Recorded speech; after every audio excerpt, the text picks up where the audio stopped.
Hi, I'm Bill Crystal. Welcome back to Conversations. I'm very pleased to be joined today by Mark Mills, experimental physicist and developmental engineer, senior fellow at the Manhattan Institute, faculty fellow at Northwestern's McCormick School of Engineering and Applied Science. He's got a lot of experience in government and the private sector, and really one of our leading experts and scholars and analysts of energy policy, among other things. Author of a very recent book, that goes way beyond energy policy, The Cloud Revolution: How the Convergence of New Technologies Will Unleash the Next Economic Boom and the Roaring 2020s. And I've talked with Mark enough to know that we should also do at some time a separate conversation on science, technology, innovation, and a lot of other topics which are related to energy. But since energy is in the news and is important, I thought we would get the benefit of Mark's thoughts on an analysis of where we stand on energy and energy policy. So, Mark, thank you for joining me today. Oh, Bill, thanks for having me on. I apologize in advance for my voice, which is still recovering from laryngitis, which I wish I could say was due to a night of hard cigar smoking and liquor, but it wasn't. It's just whatever's going around. Just screaming at yelling at people at the Green New Deal advocates on the one hand, or raging at the machine, as they say. Yeah, there you go. Right, yes. I'll add one correction to your generous introduction. I used to be a useful person doing experimental physics and research, invent stuff back in the dawn of time at Canada's Bell Labs, and I did semiconductor research, worked in a fab. I was a cold warrior of the classic kind. I worked on missile defense systems and anti-tank weapons, smart weapons, all that fun stuff. Then I got dragged into the energy debates in Canada early in my career, working in uranium and nuclear energy stuff. And so I've lived a schizophrenic life ever since of being fascinated by and writing about the two worlds, the world of what people call tech, computing, and cloud, automation and robots, great fun stuff, the Twitter, and then the world of energy, which everybody thinks is disconnected. Of course, as a physicist, I'll say nothing exists. It's quasi-theological. It's actually anchored in physics. Nothing exists. Nothing. The universe, us, food, materials, transportation, everything involves understanding, supplying, and animating the inanimate world with energy. In fact, you could say energy is everything, because you can create, destroy matter. You can't create, destroy energy. It's a law of physics. No, fair enough. Even Twitter depends on energy. That's a bit of a lot more than most people realize. Yeah, that's true. Yeah. So look, energy policy has been in the news a lot, obviously, in many aspects of it. Now, particularly, I want to get to this on Ukraine and Russia and Europe's dependence on Russia and how quickly that could change. But I do think this, I at least am naive and pretty ignorant about this. So let's begin with just some basic, if it's okay, lay out some basic facts. I mean, where do we, the U.S., where does the world, I guess Europe too, if you want to get our energy from? What's the kind of breakdown of the basic sources of energy that make everything run, as you just said? How much is it? How fast is it changing? And then we can get to sort of debunking various things and analyzing various things, and then I want to talk about national security implications and so forth, but what might happen in the future. But where do we stand? Where are we getting our energy from? And of course, that's exactly the right trajectory. If you don't start with what exists, where we are, you can't reasonably figure out what you want to do different. And so, I mean, I always begin conversations, especially not just with students, but with boardrooms or speeches to large audiences or small ones. Because you have this impression, given what we read all the time about the energy transition is accelerating, we're being told, and it's inevitable that we're not going to use hydrocarbons, oil, gas, and coal. Okay. Timelines matter. The state of the play is easy. The world gets 84% of all energy for all purposes from the hydrocarbons, oil, natural gas, and coal. And for a calibration... And how different is that 84% in like the very developed world and the less developed world and so forth? What would the number for the U.S. be, for example? Well, the U.S. is in the 80% range. And if you happen to live in Norway, it's different because they have a lot of hydro dams, but they use a lot of natural gas and oil for other hydrocarbon purposes other than burning it, and heat for industrial production. But I think the important fact is we're talking about, in most contexts, people are talking about changes to the world energy system, not to Gambia's or just to China's or the United States, but to the world. And so the global energy infrastructure, which is what the International Energy Agency aspires to changing overtly. It's not like a secret mission. So the calibration that matters is where were we 20 years ago globally? And 20 years ago, 86% of the world's energy came from the hydrocarbons. So roughly $5 trillion, actually more than that, but let's just use the accepted number, $5 trillion of spending to avoid using hydrocarbons has reduced the share of world energy from hydrocarbons by 2 percentage points over 20 years. So it's a very big system that's very difficult to change very quickly. If the rest of the bucket, so where does it come from? Nuclear and hydro together, big piece of it, twice as much energy from hydropower as nuclear.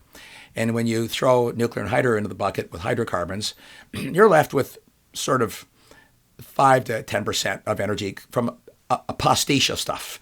A lot of wood, a lot of biomass literally burned or consumed, including here.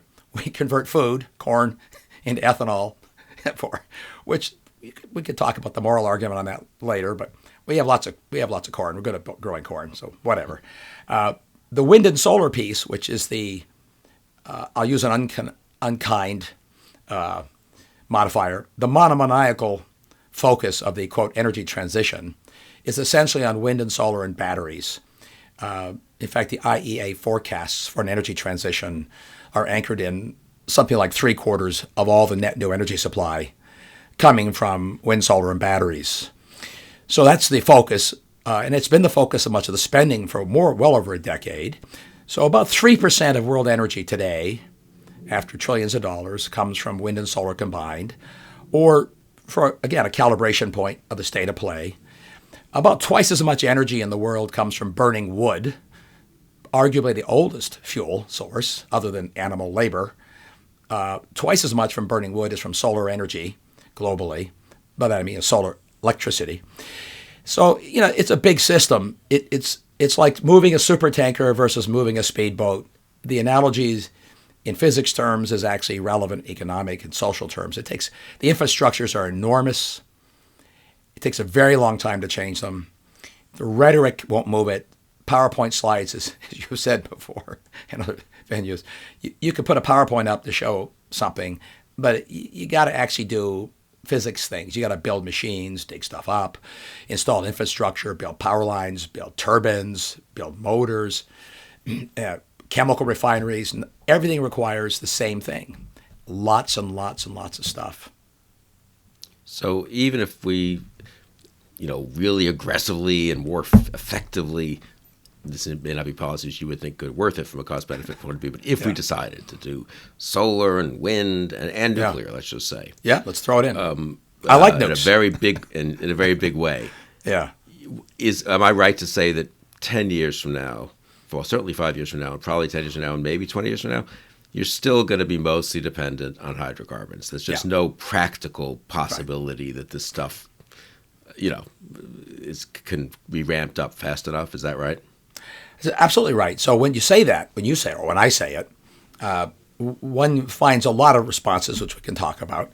But the reality is the magnitude of the systems, the velocity with which we can build things, even with enthusiasm and a lot of money, subsidies and taxes and mandates, is constrained just by how many backhoes you can build and deploy and much labor you can put to work, how quickly. These things take time. Let me, if I can, sort of give a sense of velocity anchored in that, because I thought about this a lot, and others have thought about and are serious about, let's just go. Let's just push it hard. So just as a calibration point, if we wanted over the next couple of decades to increase the amount of renewables, wind, solar, and nuclear, so that they would replace hydrocarbons in just 20 years, which is the stated goal of many organizations and governments. So you'd have to have about a 9,000% increase in the infrastructures of those systems, wind, solar, and batteries, in those 20 years. 9,000% increase. Okay, well, some things can increase that fast. So for comparison, if you wind the clock back to roughly 1950, it's not that long ago, historically speaking, the world's oil and gas industry in infrastructure mechanical energy terms was roughly equal to today's renewable wind, solar, battery industry, but the same size in terms of energy production and physical infrastructure. So, and it grew a lot, right? In fact, it grew by 1,000% over 50 years. Not from government subsidies, but because the economies really liked the cheap energy that had a lot of density. But anyway, so growing from exactly the same physical infrastructure energy production point, the world's hydrocarbon industry grew 1,000% over half a century. Now we want to grow something from roughly the same size, 9 times faster in almost a third the time. And both of them involve exactly the same thing. Lots of steel, lots of glass, lots of concrete, lots of backhoes and trucks and labor. There is no world. I'll go out on the limb. That is impossible. It would require a World War II level of effort on the part of every country on a sustained basis for 20 years, and you probably still couldn't do it. And you'd impoverish all kinds of other things as a result. You should be taking all the... Right. Yeah. Now, just one last maybe factual question about the status quo. The oil, gas, coal, what's the rough breakdown of those among within the hydrocarbon bucket? Right. Well, they roughly divide in thirds. Okay. Coal is under of a global energy supplied. It's roughly like 40-40 oil and 40% of the bucket, 40-40, and it's not 33rd, but it's close. Rough speaking. And the coal piece is actually increasing right now because what happens is in the world where lots of natural gas increase came for electric generation because it got so cheap, people were able to switch off coal, not just because of climate mandates. It was affordable. As natural gas prices have soared in the last year, a lot of countries, notably China, India, Pakistan, a lot of Asian and South Asian countries have radically increased the coal burn. Even Europe, by the way, has increased its coal burn dramatically as gas prices have soared. Still big chunks. Okay, so let's get to Russia and Ukraine, which is so interesting, and the attempt of Europe, which I think is geostrategically pretty important and pretty sound, and it could be done, to liberate themselves, if not thoroughly, at least much more from Russia. So if you were back in the Reagan White House where you worked as a young scientist, and they call you and say, "Okay, Mr. Mills, you're the hard-headed guy who's dubious that you can't just snap your fingers and make things change." But practically speaking, if Europe wants to maintain a modern economy and not go into massive recession for the next decade, and be able to have the energy it needs with maybe some conservation and all that, but that's going to be limited in its effect. Can you is the system flexible enough at least that there are ways to substitute something else for Russian gas? Basically, is what it comes down to, I guess. Yeah. And what would that something be? Yeah.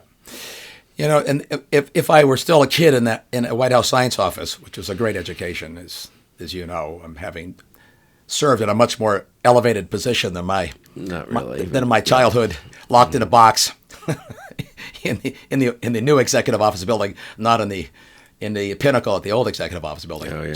Anyway. Still resentful about that, huh? Well, that's okay. Maybe at some point you'll go back. They'll invite you back into the sure. Anyway, it's like the alternative universe part. Anyway, we all gain baggage as we get older, and maybe the baggage prevents new things. It's actually the right question to ask, obviously, and the question's being asked in the corridors of power around the world. Certainly, Putin is asking his people, what are they going to do? Because that's, as you know, the overwhelming majority, something on over 2/3 of all the revenues that Russia gets from exporting goods is oil and gas, and most of the rest are minerals that are used, nickel, copper, diamonds. So it's an export economy. He wants to know what could happen. Germany, they've asked. IEA has already issued a paper, of course, answering that question, and we would certainly ask it. And if you were thinking, and I hope the Biden administration has been doing this behind the scenes. I mean, I would do it quietly, not publicly. If I had any power, I would say these are the kinds of things you want to think through clearly, quietly. So the answer is there's not much you can do in the short term because the magnitude of dependencies. So there's a box that's been built, courtesy of 20 years of, I'll use another unkind modifier, feckless energy policies on the part of both administrations and parties for 20 years. And on the part of Europe itself, I suppose, right? I mean, and both parties, whatever the parties were in power in Europe, 20 years is a long time, and they've now have 40% of their natural gas coming from Russia, a quarter of their oil from Russia. They cannot find that much new gas or oil from another source in months or so that's Europe as a whole, ballpark, 40% and a 40%. Quarter gas. And Germany, it's 70% of natural gas and a third of all oil for Germany. And we can't just turn some pipes up here in the U.S. and get them replace that 40%, 25% pronto. No prontos in infrastructure land, but there are differences of velocity. So if you said, how many more batteries could I build for cars, how quickly? How many more gas turbines could I build quickly and increase the natural gas supply, more pipelines? So these are answerable questions because they're engineering questions, not resource questions. Right. And the fastest velocity they're already employing, right? Europe has already gone to Algeria and said, would you quit shipping more LNG to the world, put pipes to us, because the pipes that are being used are underutilized. So what's going on now is you're looking at expanding the utilization of existing pipes and ships, and it's sort of rejiggering the world's system. That's already happening. It's happening very fast. In fact, there's a great graph, an image. Ships are tracked, right? Always because of insurance, except Iranian oil ships, by the way. But that's a whole separate discussion. An LNG carrier on its way from Texas, going through the Panama Canal on its way to Asia. You can watch on the satellite tracking. Reverse course, went back through the Panama Canal and went to Europe last week because of a higher bid for gas in Europe to delink. So what are the Asians going to have to do? Well, if it was going to go to a power plant, they'll just buy more coal, which is what's going on. So there's a trade. But from a strategic point of view, that there's some liberation of Europe, therefore, from absolutely. Russia. And how fast could that happen? I mean, if we all decided to, and what would be the key policy decisions to be able to help Europe supply it? So, not be dependent on Russia. They presumably can't just drill and dig and build nuclear plants immediately there. So it has to be partly from us or from others like Algeria. And Exactly. Well, it does happen, already happened. So that realignment happened, and it's, I'll pick a number, and this is a shoot from the hip, honestly, but let's say 10% of the dependencies can be fixed and are already being fixed. Not 10% is points, 10%. So Europe will go from 40% dependent to 36% dependent pretty quickly, probably almost already there.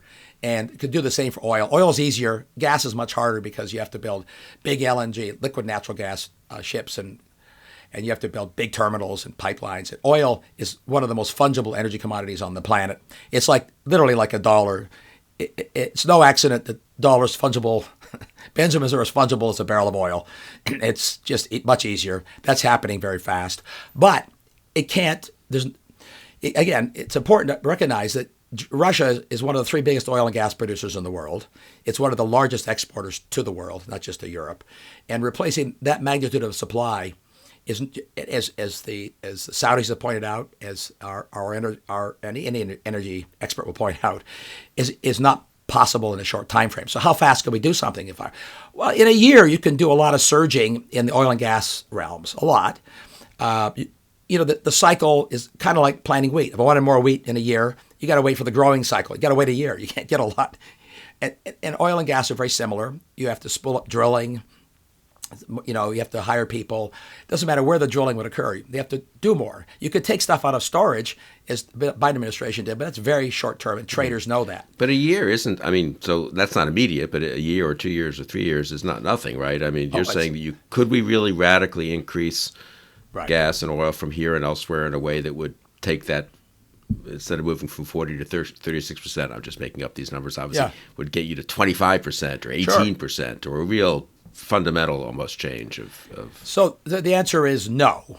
Yeah, you couldn't. So my advice, if I were inside this administration or anyone, and I think you could get the same advice from anybody in the oil and gas industry, similar to the solar wind, it doesn't matter what the industry is. If you wanted to really whack that dependence down a lot, there's not much you can do in a year, substantively. But, it will take years, not a year. You could do a lot in several years, an awful lot, if you were to surge the construction of oil and gas. You can't surge construction of wind, solar, and batteries enough, which we can get onto, in a few years. It's sort of a 5 to 10 years surge as opposed to a 2 to 3 year surge. So oil and gas is a 2, 3, 4, 5 year surge. It's the ticket. You want to replace building. Russian oil and gas? Yeah, you want to use somebody else's oil and gas. Yeah.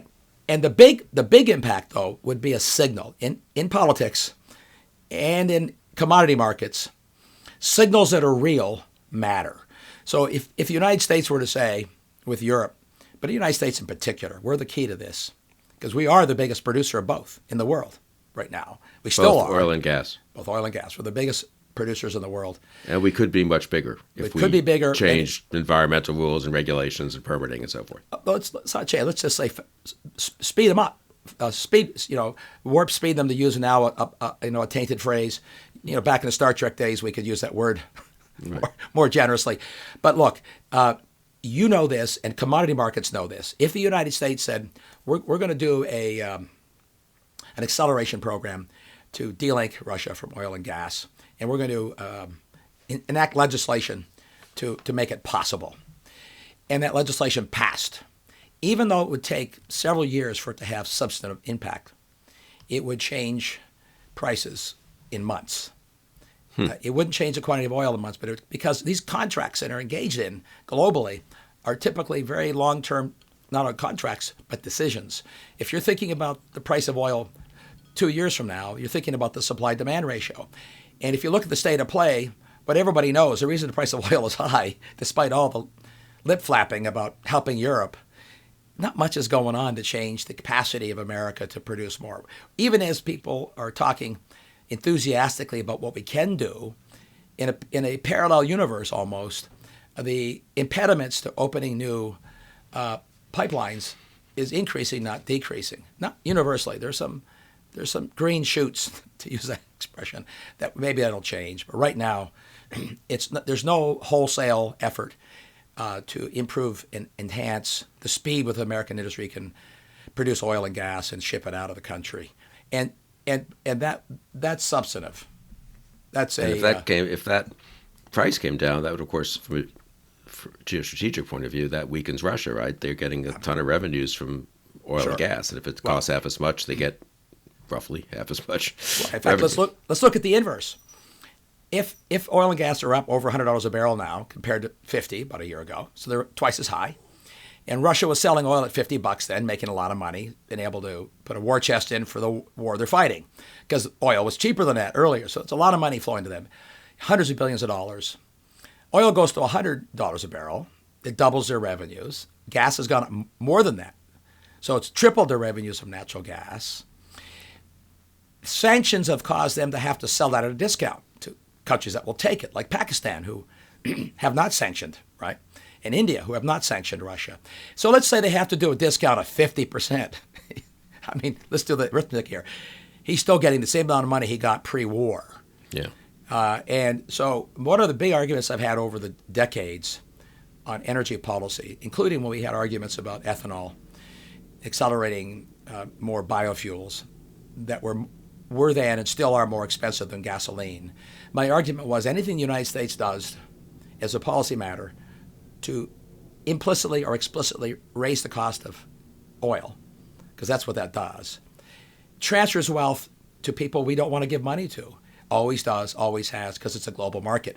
And geopolitically, this is a really bad idea. And that's exactly what we're doing now by sending the signal that we're saying we're going to be serious about increasing oil and gas production, but we're actually not implementing anything. So you see the prices stay high because of that. And could we implement stuff?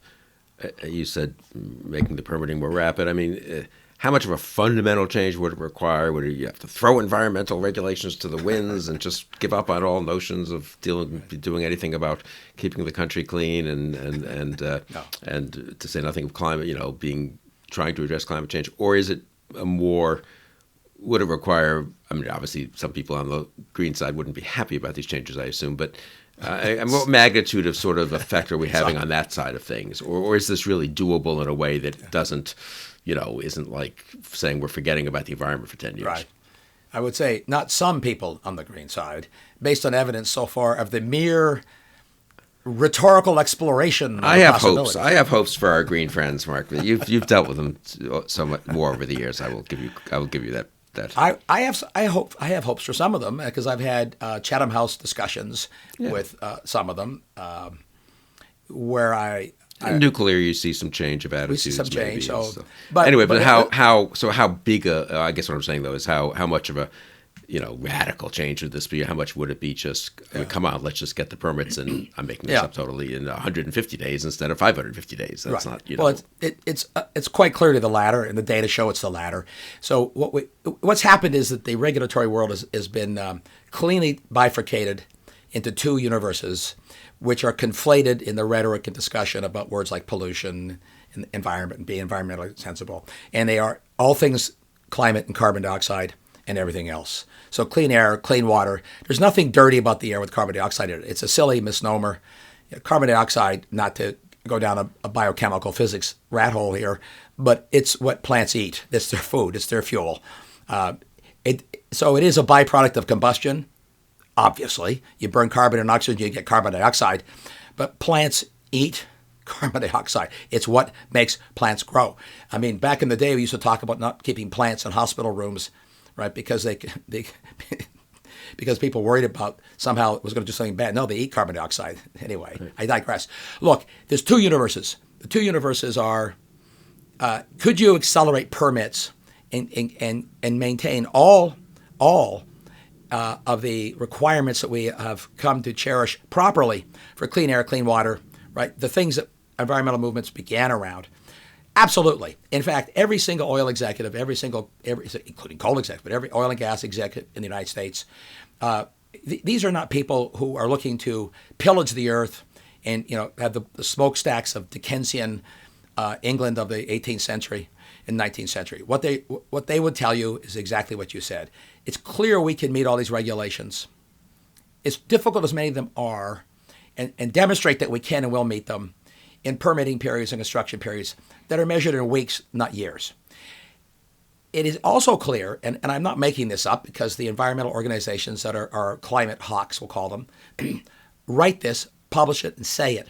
They use a regulatory system to slow and stall oil and gas production specifically because of carbon dioxide, not because of nitrogen oxides, air pollution, ozone and smog, not because of cleaning water, but specifically to impede this. And they are now saying specifically, publicly, it's not me saying this, that it would be a mistake. In fact, 250 scientists, they weren't all scientists, they were activists in the climate movement, sent a letter to Biden last week, to the president, saying it would be a huge, quote, mistake to double down on oil and gas production and export to Europe, because it would be very hard to undo that climate mistake once you build the LNG facilities, the export terminals, the extra tankers. And they're right. It would be hard to undo it because once you have it, you're going to depend on it. Just like once they got the gas from Russia, they're dependent on it now. We want to shift it. So they're right about that, and they're fighting it vigorously in the public space and the political space. But so it's extremely important to keep in mind this clear bifurcation, right, this capture of the environmental regulations by carbon dioxide only. So the Chesapeake's not going to get dirtier, and the air in LA is not going to go back to where it was 40 years ago. Correct. But now, well, let's just finish up on this thing, though, on the climate. Again, this is a question of kind of magnitudes and velocity. How much are you, quote, giving away on the climate front if you go with the Mark Mills Marshall Plan to accelerate a lot oil and gas here, partly to bring the price down worldwide and partly to liberate Europe? What are we talking about? What kind of setback, quote unquote, are we having? Are we talking about in climate? Well, I mean, that's obviously the right way to frame it, because that's the real world. What are we quote giving up in carbon dioxide terms or hydrocarbon terms? Yeah. And the Marshall Plan that you and I off channel talked about, which I will write about. In fact, I may call it the Marshall Plan. It will require those of a certain age to use Dr. Google to find out what the Marshall Plan was. Call it the Mills Plan. The Mills Plan for But the key intellectual thing for that is to overcome the reluctance to increase oil and gas production is what it comes down to, right? Well, and the initial response will be, oh my God, the climate. And what's your shorthand response to that? Well, again, let's do two buckets. What we're trying to do is geopolitically delink dependence on gas from Russia. Right. So whatever path Europe was on to expand wind and solar, we're not proposing to stop. You go, girls, keep it up. I mean, I disagree with it economically, and we're seeing some damage, but we don't have to have that argument. Just keep going. What I want to do is de-link one for one their oil and gas with our oil and gas, and maybe Australian gas and Saudi oil too, and cut our other allies in production, let's say. So it's a 1-to-1 on that sense. Which, look, let's be real here.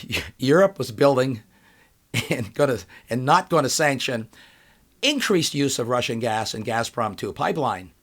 Right? That's not going to happen now because of the Ukraine invasion. So they're already on a path to use more natural gas from Russia, not less. As a minimum, I would argue, we should at least give them that much gas from our gas fields. Why not close off Gazprom Pipeline 1 and give them that gas? So it's 1 for 1. That first order. Second order, if the United States, just to give you a calibration point of reducing our progress in, quote, decarbonizing, just to give a sense of order of magnitude, if we were to decarbonize our electric grid with wind and solar, which I would just say won't happen, isn't going to happen in terms of 100%. But if you were, and we burned nothing on the U.S. electric grid to make electricity, and all of it came from unobtainium that had no upstream consequences than carbon dioxide, which doesn't exist, it would reduce global carbon dioxide emissions, some 5% from today's level, and about 2%, key thing is about 2% from the level that will exist in 10 or 20 years by the time we decarbonize. So that we're not that progress is not meaningful, even though we've got this massive enthusiasm about doing it. Right. If you look at the underlying arithmetic of the scales involved. And meanwhile, we're handing a geopolitical time bomb to the world that will get worse, not better, if we don't pick it up. When someone says, well, we can't build a Keystone pipeline overnight, because if you get more Canadian oil from Canada, that would allow other countries like Europe to buy more Canadian oil. Right. I mean, that's how the world works. You do these trades. In fact, you could build the pipeline. In fact, if you ask the Canadians right now, and I have, because I'm a Canadian and an American, but if you ask the Canadians right now, how long would it take to now build the pipeline if you just, they had all the permits. They got permitted. Now it's literally the stroke of the proverbial pen to say, my bad, I'm sorry, go ahead and build it. I'll bet they could build it in 12 to 18 months. That's fast. It's not a 10-year plan. If you said, how long would it take to get that much energy from building new windmills, solar power, and batteries in Europe? I guarantee you it's not 12 to 18 months. So real short-term, medium-term, let's not say short-term, solution, if you want to solve for the problem of dependency at least, and also for prices though of oil and gas, is a big surge in oil and gas production, especially with permitting. Say a word about fracking, which I think is such an interesting, I know little about it, just a tiny bit, but I mean, it's been such an interesting development, wasn't really maybe expected, but whatever, over the last 10, 15 years. Is that sort of a model for how one can get more without, I think, paying a big price in terms of climate and really drive prices down and so forth? I mean, is that a one-off technology that happened and that's not going to happen again? Well, first, it's not a one-off technology. It's the arrival of a new, better way to extract oil and gas from what's called, geology terms, source rock. It's far vaster quantities of oil and gas mapped out a century ago by the U.S. Geological Survey. We know there's a lot there. A lot more can come from there. It's a technology play. Of course, all energy is a technology play, just fundamentally. So we matured a technology a decade ago that was years and years and years in development, frankly, decades in development. So it's quite remarkable. I think, first, it is the perfect example, not only of what's possible in oil and gas fields, and not comparable in wind, solar, battery fields in terms of velocity, and velocity at magnitude that we're talking about. As a calibration point, the increase in production of oil and gas in America over roughly a 10-year period, which primarily overlapped the Obama administration. Let me digress briefly. That phrase has an important political message in it. Primarily overlapped the Obama administration. If the Obama administration had decided that was a bad thing to do, which the environmentalists were proposing they should stop, and acted on that to throw impediments up to that industry at its growth phases. Instead of 6 years of slow growth, we would have had 6 years of recession because the quantity of net new money flowing into the U.S. economy from the shale revolution was measured in the sort of several $100 billion a year. It was enough to keep the United States in net positive growth territory all alone during those slow growth years. So it was a big deal. The fact that he left it alone speaks volumes about, I think, I have no inside knowledge on this, internal realpolitik. So you remember when Obama famously debated Mitt Romney and took credit for the shale revolution, and Mitt Romney said it was the private sector. Well, both were correct. This private sector did it. The government didn't do it, which is the model that matters. It was private sector money, not subsidies, not gifts, not mandates. They just found a better way to make oil and gas, and a lot of private money flowed into it and made a lot of money and supplied more net new energy to the world than at any time in human history. This is important. The rate and magnitude of growth of energy supply has never been matched in all of human history. The only thing that was close. And that was primarily the shale revolution, the fracking. All shale. So I think people like me who don't know much about this kind of vaguely think, well, that's still, it's nice, that was interesting. It's kind of a small part of oil drilling or gas drilling, but that's not the case, right? I mean, it's the amount huge. that's, I mean, like half of U.S. oil and gas is now... So we were told we were running on oil and gas for years, and as you know, peak oil, right. Peter Huber and I wrote a book called The Bottomless Well at the peak of the peak oil theory. Turns out we were right. It was nice to be right for the right reasons, but it wasn't easy. It wasn't hard to figure it out. But anyway, the public discourse was silly. Shale, fracking is a word that's typical of engineers who create words that are scary. It's hydraulic fracturing of rock, using water pressure to fracture rock to release the oil and gas that's trapped in there. And you do the fracturing using pressure, water under high pressure from pumps. Anyway, that doubled American oil and gas production. It added more oil production to the world than any other country except Saudi Arabia and Russia. It added twice as much oil production as Iran had going. It added 3 times more oil production than all of Canada's oil production. It added more gas production than Russia produces now. It is massive increases in quantities. Earth-shaking moves in energy in terms of geopolitics. It collapsed the price of oil and gas globally. It's what inspired the Russians and the Saudis to co-conspire in 2014 to discipline the oil and gas industry in America by deliberately increasing production, colluding publicly. I mean, it wasn't secret, to increase production when the world was already oversupplied. They supplied more to the world to push the prices down, to discipline the American shale industry. And it worked. Prices collapsed.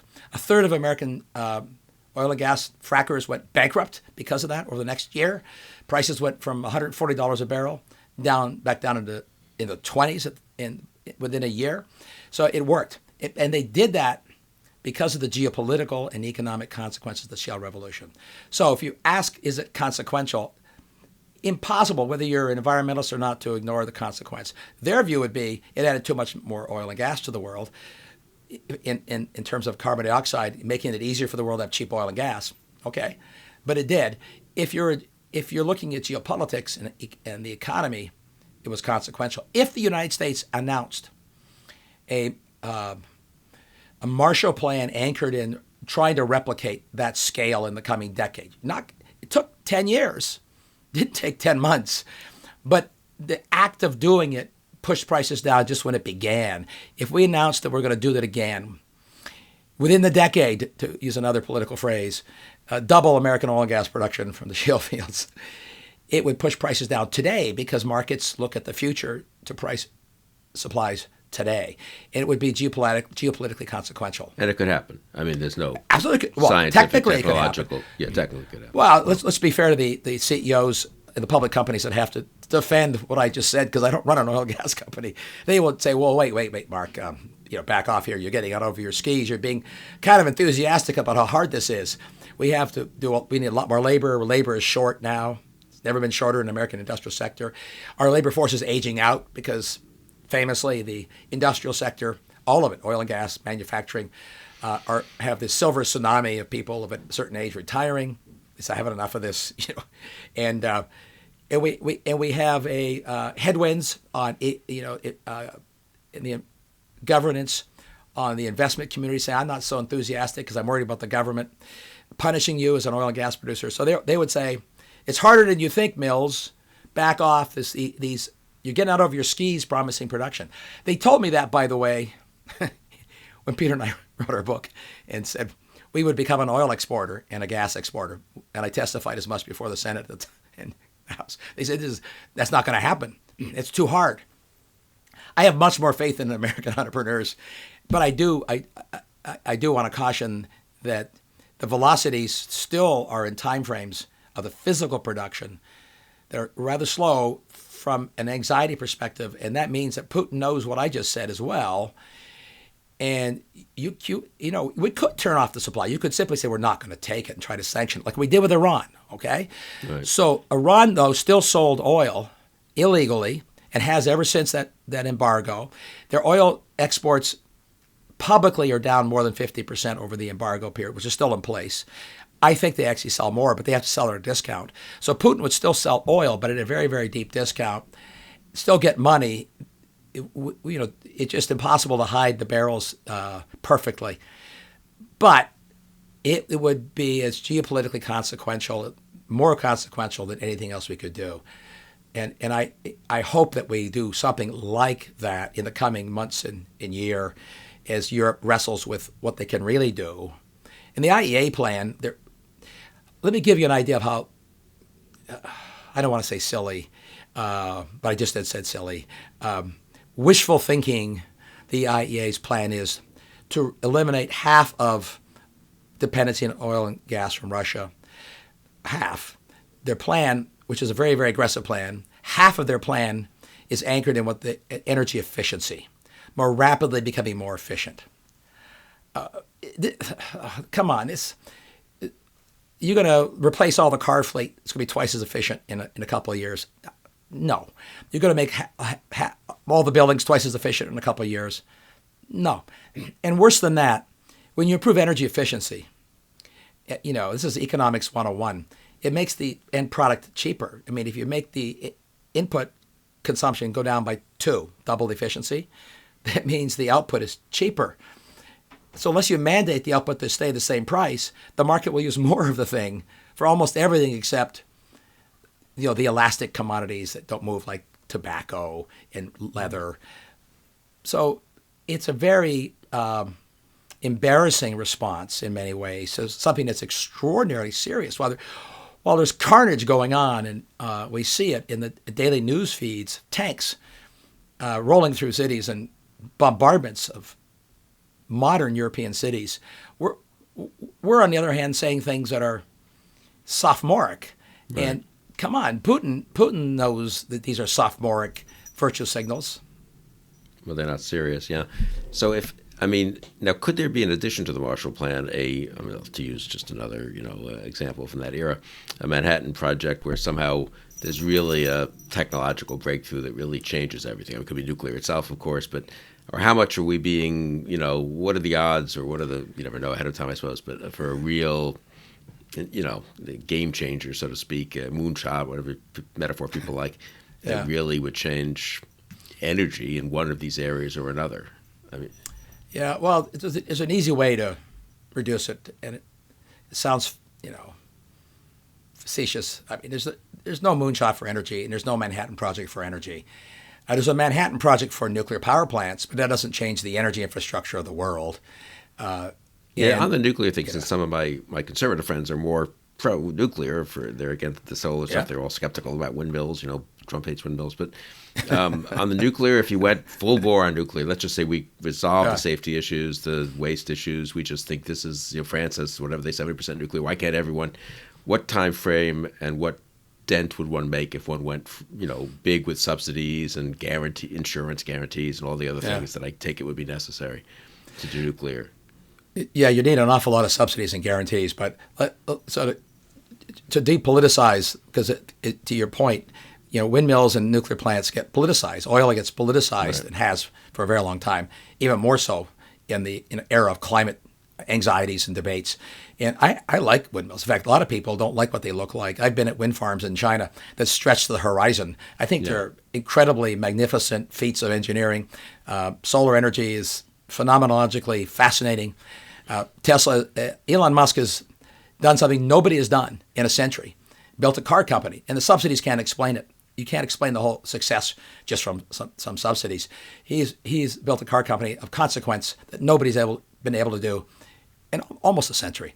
So this is not, for me, it's never been political. I like all the energy sources. In fact, again, I'll use Obama as the example when he used the politically brilliant phrase, he wanted to support all of the above. We're going to need all of the above to fuel the world of the future. But the moonshot What's idea, the magnitude of those parts of the all of the above? Not so great is what you're saying, really. Right? They're in the noise. And the problem is both scale and framing. The framing problem, let's do a moonshot for green energy. A moonshot was $200 billion in today's money and put 12 men on the moon. Took a decade. Yeah. Okay, to change the world's energy system will take $200 trillion. The energy system is not like putting 12 men on the moon, or women, if you like. It's like putting all of humanity on the moon permanently, not just as a stunt to show that we have this great engineering capability. So you can't moonshot this stuff. The moonshot, I've always, I'll just interject, it's always struck me as a very bad analogy, a very bad metaphor, because the truth about the moonshot is that we put 12 men on the moon and then didn't go back for 40, 50 years. And it's not obvious how much difference the moonshot made in terms of actual scientific progress, right? So, well, maybe there were some good externalities and spin-offs, but I'm just saying it's a funny kind of. The Manhattan Project did produce actual, nuclear weapons. Well, that's a better analogy, and it's sort of been out of vogue lately because it produced a nuclear weapon, right? And derivatively, and it wasn't derivative, by the way. The development of a nuclear weapon wasn't how we got to commercial nuclear energy. But you're absolutely right. I mean, and we could have a conversation about technology in another episode. The moonshot did a lot more than people realized, but not quite what people thought. The externality on that were people like me, who was a space program junkie as a kid. I loved physics. I loved space travel. It got wired into me pre-moonshot. Because I'm of a certain age. And the United States graduated more engineers and scientists in that decade than any time before or since. And you know where they went? Because they couldn't all get jobs in NASA. They went to Silicon Valley. Yeah. And they invented the revolution we have. No, I take that point, and I've always been pro R&D. Yeah. If you think of it as a broader R&D investment, but you don't know where it's going to go, and that's the same true today. But even on nuclear, just to finish up on nuclear, and so if we did the Manhattan Project on nuclear power plants, we all want to be France. We're all going to just build. I mean, how much of a delta, how much of a change does that make even if you invest a huge amount in subsidies and guarantees? It sounds to me like you're saying it's still going to be a small part of the overall. It will be. So, but first, let's just stipulate. You're absolutely right. It's a better analogy, and it's a more doable framing, because what you really want to get is a next generation class of nuclear power plant that's smaller, cheaper, faster to build. So it's an engineering challenge, not a physics challenge, and it's not a scale challenge. The scale part comes later. Once you come up with a better design, and there's about a dozen really good new classes of designs. And this is, by the way, where government can have a role. If I want to speed some stuff up, I have to sort of think about where I could accelerate or remove impediments, which are often regulatory, in all kinds of domains. But let's just do the thought experiment. We do the moonshot. And we, in a couple of years, a year or two, because it takes time, not just to appropriate the money. Let's assume we appropriate it tomorrow.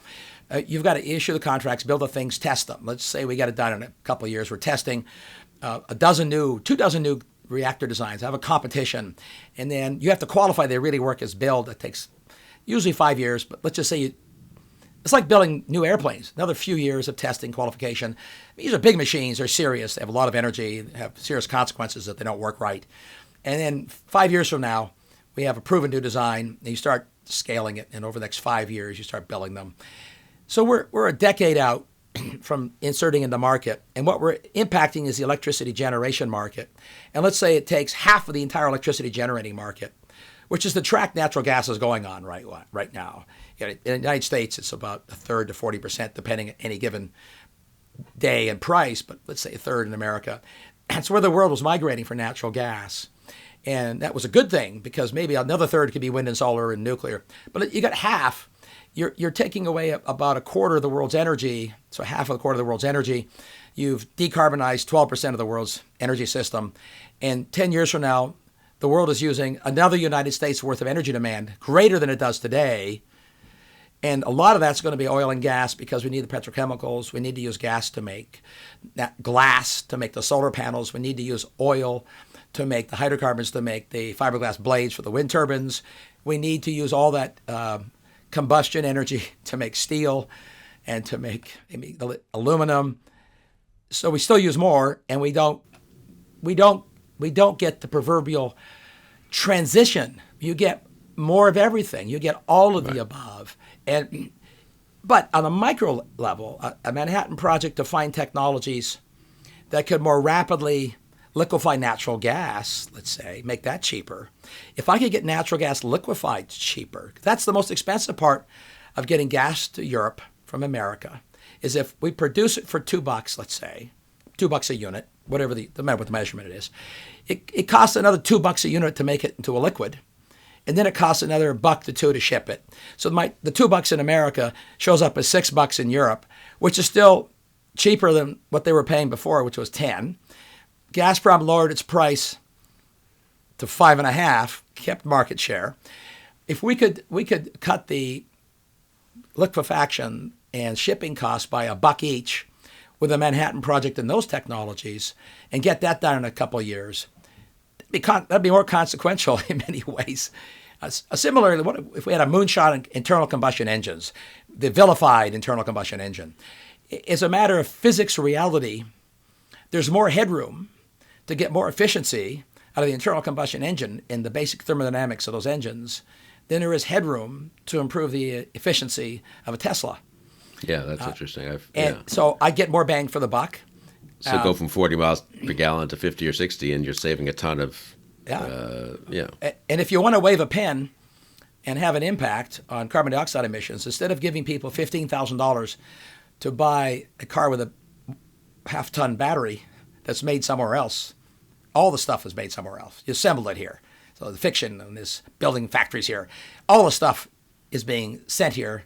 All the jobs are being exported. But if I gave people $10,000 or $15,000 to buy the most efficient internal combustion engine possible, that would reduce oil consumption and carbon dioxide emissions by 5 to 10-fold more than EV subsidies, twice as fast. Now, we're not doing that. If we were serious about carbon dioxide emissions, high velocity, that's what we would do. We're not doing that because we're spinning a fiction that there's some zero emissions future. It's possible, all this net zero language. It's really unfortunate because we could have a big impact if we really wanted. And you're splitting the difference politically. As you know, the horse trading one does in this is obvious. Let's use that as the example. I'm not going to take away your electric vehicle subsidy. Let's just give me a co-equal subsidy for a comparable impact on hydrocarbon consumption on the internal combustion engine side. Just give me the same thing. Let's just do a trade. Trade in your crummy old car for a new one that is twice as efficient. Or I'm not going to ask you to trade in. I'm just going to say when you're ready to buy one, whatever. Yeah. I'll write you a check for $10,000.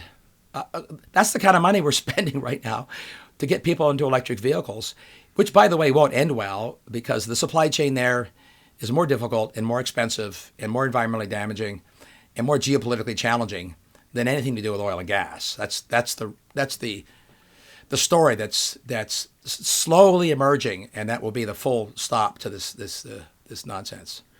You mentioned supply chain, and that's probably a whole other conversation, but just take a minute on how worried should one be about supply chain sort of issues in terms of what we've been talking about? Well, we should be worried about the supply chain. There's a lot of writing about the supply chain. IMF has written about it. Fed writes, everybody.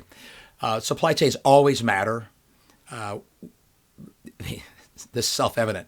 And it's, in fact, impossible to delink ourselves from global supply chains. Right. And that's a good thing because there's a reason we have global trade. So I'm pro-trade. And I'm also for fair trade. I mean, whatever the politicized words come, it actually matters how we put our finger on the scale of how we trade without having grotesque asymmetries and subsidies that distort things and, suck our jobs away from here to foreign lands. We don't need to do that kind of stuff. But let's look at the mechanics and economics and the physics of supply chains. Supply chains have become more complex. This is Of course they have, because we build more complex things and we have more countries making more stuff. We consume more things that are more complicated. So, a car used to be made from a handful of mineral elements, maybe 7 different kind of minerals. Now cars are made from about almost the entire periodic table, like 80 different minerals and elements go into making a car, never mind a computer. And those supply chains and who does all this stuff are really important.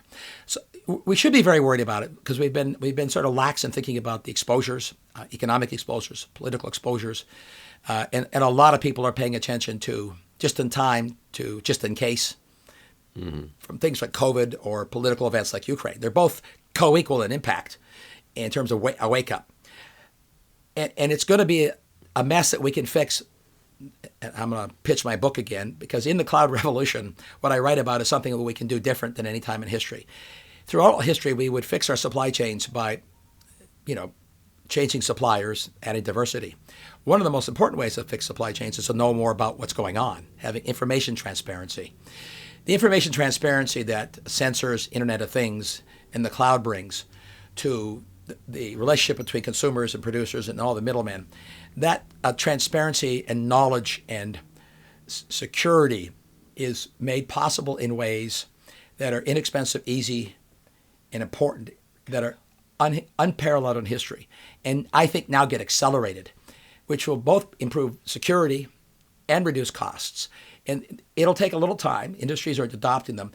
That, by the way, if you want to talk about velocity, it's going to happen faster. That'll happen faster than anything else we've talked about, because it's sort of a layer on top. I'm not going to change the ships. I'm just going to know more about where they are. I'm not going to change the containers. I want to know more about where they are and how I can. I'm not going to change my relationships so much more as have a heads up when there's a risk of the supply not being available because of a local event. Interesting. So that could happen fast, and that is happening. Happen very fast. Yeah. So you get less bollocksed up by some change of by the Suez Canal getting blocked or something like that, or whatever. Well, that'll never change. You just know about it sooner. yeah. Well, but that's important, right? Because then you adjust exactly your contracts and your purchases and so forth. Exactly. So this has been great for me, very informative discussion. I mean, I guess I should go away from this being more hard-headed and realistic about how much things can change or really won't change, I would put it that way, in over the near and medium term. But also, I kind of feel more optimistic that with sensible policies, let's just bracket what the odds of those are. But I mean, let's assume it's not beyond the wit of man and woman to come up with reasonable policies and trade-offs here and maybe in other countries. That a lot of this is more manageable than one would have thought. I mean, that we're not stuck in we really could change the relationship with Russia. We really could produce a lot more oil and gas without massively negative climate consequences, which presumably could be handled in other ways down the road too, and we could do nuclear and so forth, and not quite as fast as people hope. But I don't know. And all of it really, the energy. Looking out, the energy prospects are not bleak if we have sensible policies. Is that right? Yeah, you framed it exactly right. I mean, if we're realistic about where the world is today, then you'd be pessimistic if you believed in these magical thinking, quick fixes. By quick, I mean in weeks and months, in a year, and that we can magically do all these things about it. Decarbonizing, to use that phrase, energy transition. So you'll be very depressed at my message if you really believe that stuff. You become pessimistic. But if you're on the other side and you want to look at not what's politically possible, because I think that politics ultimately will bend to the reality. A lot of pain along the way, and we'll probably have to suffer more pain, I think, financially with inflation, of energy-driven inflation, to really hammer home we better do something different. But I am more optimistic now about our capacity to do something to de-link the world from Russia dependency than any time in recent history. It's a profoundly different situation, and it's driven by both technology and the technological capacity of the American industries. And not just the oil and gas industries, but the technologies that sit on top of it, the computing and communications, supply chain technologies. And we wouldn't just fall, it sounds like what you're saying, we wouldn't just fall into Chinese or Saudi dependency either necessarily. Not that we would cut off trade with them or anything, but I'm just saying that you're not simply replacing one dependency on an authoritarian regime with another. I mean, we actually can do a lot here? Well, a lot of what's going on would replace the dependencies from one regime to another. So the Saudis are eager and the Qataris to step up. And I'm not making a judgment on Saudi Arabia or Qatar. Yeah, well, that's okay if it's, if it works for the short time, or at least, right. But we've spent 40 years talking about dependencies in the Middle East. Yeah. And most of the plans that are being talked about today are actually moving to more dependency on the Middle East. So we don't have a path to de-link the Middle East's role in the world energy, because we can't de-link oil and gas role in the world energy, maybe for half a century to a century. But in terms of geopolitical dependence on places that are really demonstrated to be very bad places to depend on, we can do things very quickly in concert with Middle East nations and in concert with Canada and the United States, Australia. But we would be the anchor. We're the big dog in this, to use that old expression. And we could be very optimistic about what we could do if we had the political will, but it will take a lot of horse trading and political will to thread that needle to do, I'll say, my Marshall Plan again. We could do the Marshall Plan, and it would actually happen faster than the original Marshall Plan to rebuild. Well, this is rebuilding Europe. Oh, to use another phrase that's political, we could build Europe back better in terms of its energy dependencies if we gave them a lot more of oil and gas. That's good. I like that. And it sounds the key intellectual, apart from just being intelligent about economics and physics and so forth, which is not a little thing.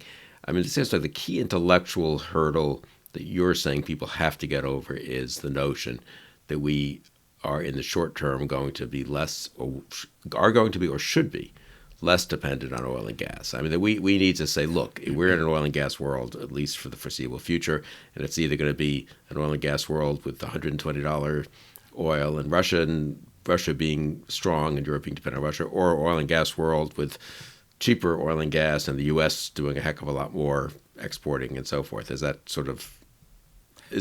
the key thing people just need to be willing to say, or at least act on, even if they can't quite say it. But they probably a lot of people won't be able to say it, but they have to act on that reality. And let's just put a little bow on that.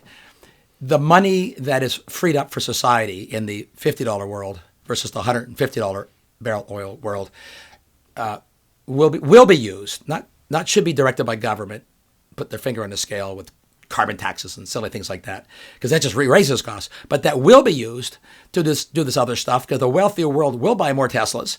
They will want more solar energy. People are locked into this. It's fine. But it takes a wealthier world to do that. So the wealthy nations will do a lot more of that if they have a lot more wealth. The poorer nations want cheap oil to get wealthier.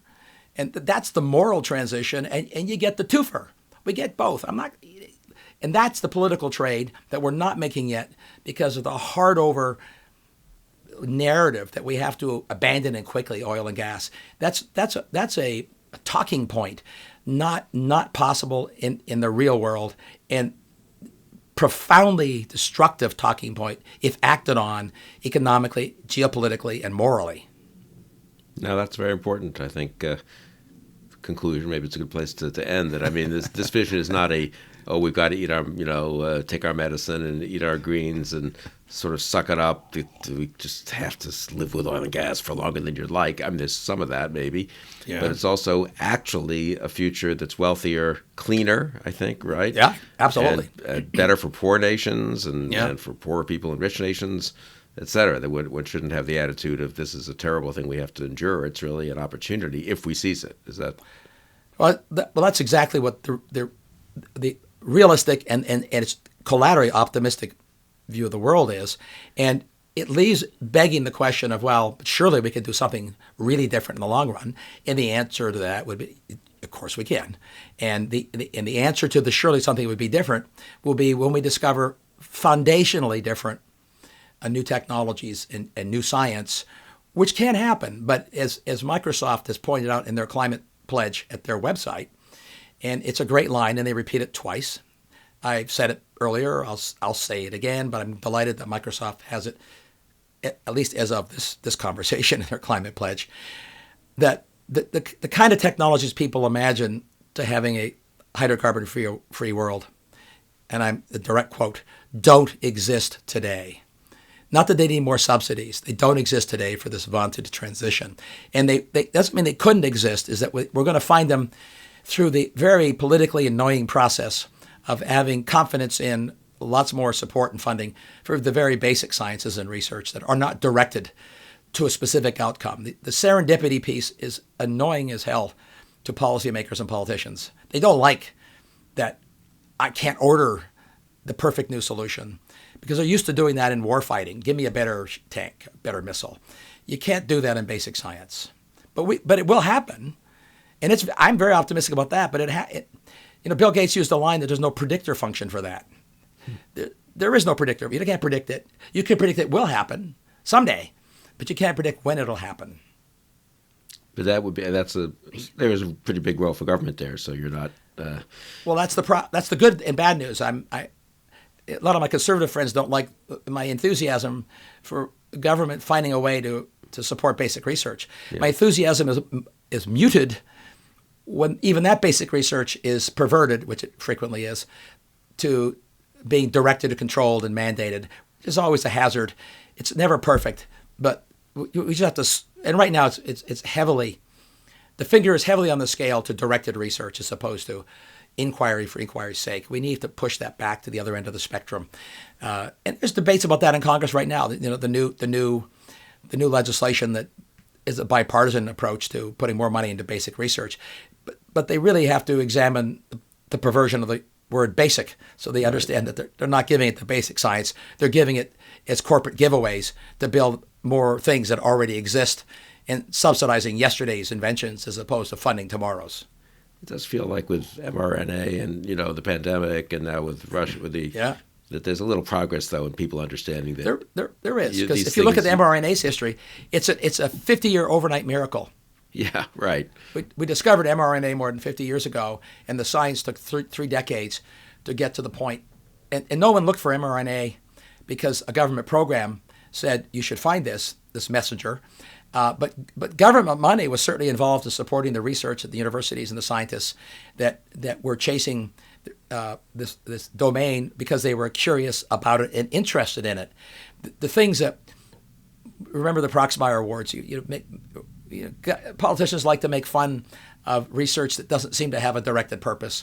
Right. And there's some fairness to that too, but we're now pushed too far in the other direction. That's the problem. Yeah, no, that's that's another conversation we should have. Because I do think that there's a real learning opportunity. Not that people have taken it. If you think about the whole COVID vaccine thing, it's a sort of interesting case study of the case, in my opinion, for globalization, for immigration, for research, both government and private sector, for having massive private sector entities, much as one might want to criticize Big Pharma, and I'm open to that too, that can produce these things in unbelievable quantities extremely fast once the breakthrough is made, which is sometimes made more by smaller entities and so forth. So thinking through really, and that's a pretty good thing for the world, right? So saves a lot of lives. So sure. I think it always falls into the old devil in the details. We need what's massive and when, what stages and all those things. But now we're on the same page in that regard. And that's why, I have a podcast. I joined the podcast world, and I called it The Last Optimist because, I'm a realist about